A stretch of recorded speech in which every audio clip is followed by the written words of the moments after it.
বাসর রাতে ফেসবুকে ঢুকে দেখি অপরিচিত একটা আইডি থেকে মেসেজ রিকোয়েস্ট এসেছে।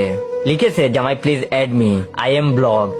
প্রোফাইল চেক করে দেখি আমার শ্বশুর। নতুন শ্বশুর মেসেজ দিয়েছে, তাই রিকোয়েস্ট পাঠালাম। ওমা, দেখি সাথে সাথে অ্যাকসেপ্ট। একটু পর শ্বশুর মেসেজ দিল, জামাই কি করছো? শ্বশুরের মেসেজ পড়ে নিজের মাথার চুল টেনে ছিঁড়তে ইচ্ছে করছিল। আজ তার মেয়ের বাসর রাত, আর উনি এই টাইমে জামাইকে মেসেজ দিয়ে বলে, জামাই কি করছো? মনের দুঃখে চারপাশে বিষের বোতল খুঁজতে লাগলাম, কিন্তু আমার শ্বশুরের কপাল ভালো যে বিষের বোতল সেই দিন পাইনি, না হলে বাসর রাতেই তার মেয়েকে বিধবা হইতে হতো। প্রথম দিনেই বুঝে গেছি এই শ্বশুর নিয়ে আমার কপালে খারাপই আছে। সেই যে বাসর রাত থেকে শুরু, আজ 6 মাস হচ্ছে উনার জ্বালায় ফেসবুকে ঢুকাই বন্ধ করে দিয়েছি।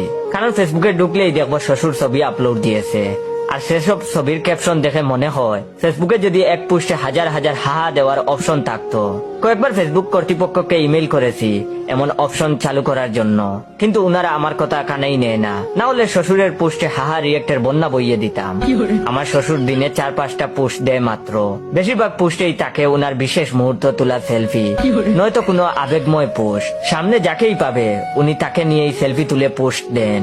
ক্যাপশনে লিখে দেন, অমুক তমুকের সাথে বিশেষ মুহূর্তে তোলা সেলফি। বন্ধুরা, কেমন হয়েছে কমেন্টে জানান। একদিন উনার একটা আবেগময় পোস্ট দেখলাম। আজ অনেকদিন পর বৃষ্টিতে ভিজে ছেলেবেলার কথা মনে হয়ে বুকের মধ্যে হাহাকার করে উঠলো।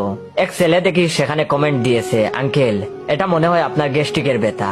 শ্বশুর আব্বা সেখানে কমেন্টে রিপ্লাই দিয়েছে, তুই ফরিদ উদ্দিনের পুলানা, তোর আব্বার কাছে যদি বিচার না দিছি। একটু পর দেখি শ্বশুর আব্বা একটা আইডি লিংক দিয়ে বলে, জামাই এই আইডির বিরুদ্ধে রিপোর্ট দেও। ছেলেটা আমার পোস্টে উল্টাপাল্টা কমেন্ট করে। চেক করে দেখি এটা তো ওই ছেলে যে আমার শ্বশুরের আবেগময় পোস্টে গ্যাস্ট্রিকের কথা বলেছে। ছেলেটার প্রতি খুশি হয়ে ওর সব পোস্টে লাভ রিয়েক্ট দিয়ে এসেছি।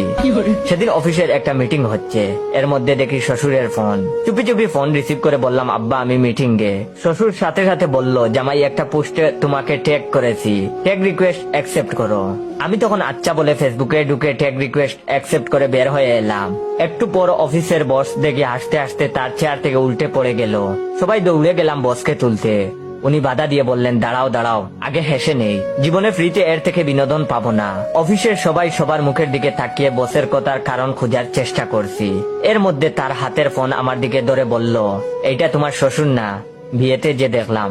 বসের হাত থেকে ফোন নিয়ে দেখি শ্বশুর আব্বা একটা ছবি পোস্ট করেছে। ছবিটা একটা রকেটের উপর আমার শ্বশুর বসে আছে।